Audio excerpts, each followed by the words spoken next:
What's less well known is that China in fact began a manned space program in the early 1970s with a spacecraft called Shiguang.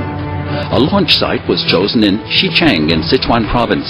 Also on the agenda was the selection of astronauts. But what criteria should they meet?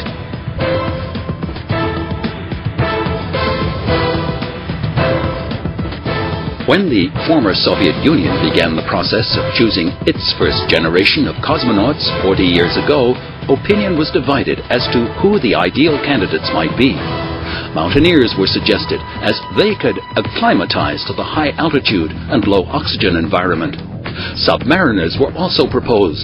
Eventually, it was agreed that the people most suited to handling the dangers and complexities of space missions were experienced pilots.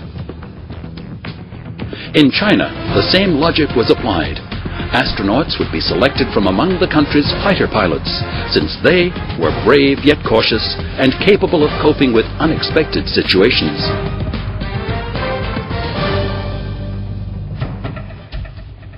In 1971, 88 pilots arrived in Beijing for China's first ever astronaut aptitude testing.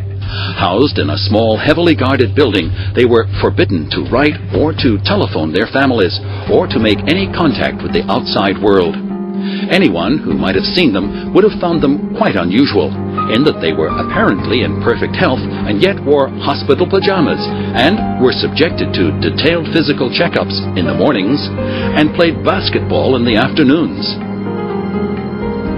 A small aeroplane was brought in, which had been specially modified to produce zero-gravity conditions for a period of 42 seconds.